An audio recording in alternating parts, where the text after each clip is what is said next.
നമുക്കിനി നാഷണൽ വാർത്തകളിലേക്ക് പോകണം. ഇന്റർനാഷണൽ വാർത്തകൾക്കായി കൃഷ്ണേന്ദു ഡെസ്കിലേക്ക് പോയിരിക്കുകയാണ്. അല്പസമയത്ത് തിരികെ വരും. എന്നോടൊപ്പം സുവി വിശ്വനാഥ് ദേശീയ വാർത്തകളുമായി ചേരും. സുവി, സ്വാഗതം. നമുക്ക് ഒരുപാട് വാർത്തകളുടെ ദിവസമാണല്ലേ. പ്രത്യേകിച്ച് മണിപ്പൂരിൽ സംഘർഷം തുടരുകയാണ്. വലിയ സംഘർഷം നടക്കുന്നു. പിന്നെ മങ്കി പോക്സ് റിപ്പോർട്ട് ചെയ്യപ്പെട്ട ഒരു ദിവസമാണ്. വലിയ ജാഗ്രത പറഞ്ഞിട്ടുണ്ട്. പിന്നെ ഹരിയാനയിലെ പ്രശ്നമുണ്ട്.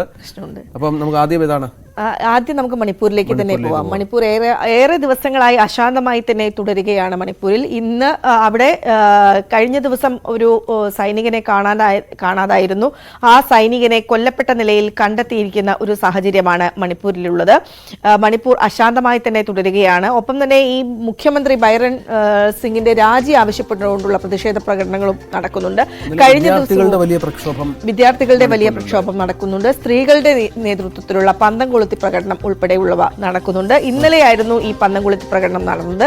ഇന്ന് മിനിഞ്ഞാന്ന് നടന്നു. അതിനുശേഷം വീണ്ടും സ്ത്രീകളുടെ പ്രതിഷേധ പ്രകടനം നടന്നു. ഏറ്റവും പ്രധാനപ്പെട്ട് പറയുന്നത് ഈ ബൈരൻ സിംഗിന് രാജിവെക്കണം. അദ്ദേഹത്തിന് ഈ ക്രമസമാധാന പാലനം അത്ര കാര്യക്ഷമമായി കൊണ്ടുപോകാൻ സാധിക്കുന്നില്ല എന്നാണ് ബൈരൻ സിംഗിനാണ്. അതുകൊണ്ട് അത് സാധിക്കുന്നില്ല എന്നൊരു വിമർശനമാണ് ഉണ്ടാകുന്നത്. ഒപ്പം ഈ കാര്യത്തിൽ, അതായത് ബൈരൻ സിംഗിൻ ഇതിനിടെ ഗവർണറുമായി കൂടിക്കാഴ്ച നടത്തിയിരുന്നു. അന്നേ സമയത്ത് അദ്ദേഹത്തിന്റെ രാജിയായിരുന്നു പ്രശ്നം എന്നാണ് പറഞ്ഞിരുന്നത്. പക്ഷേ ബൈരൻ സിംഗ് രാജിവെക്കേണ്ട സാധ്യത ഇല്ല എന്നൊരു വിശകലനമാണ് BJP വൃത്തങ്ങൾ നൽകുന്ന സൂചന. ഒപ്പം തന്നെ മറ്റൊരു പ്രധാനപ്പെട്ട കാര്യം എന്ന് പറയുന്നത് പ്രധാനമന്ത്രി നരേന്ദ്രമോദി സ്ഥിതിഗതികൾ വിലയിരുത്തിയിട്ടുണ്ട്.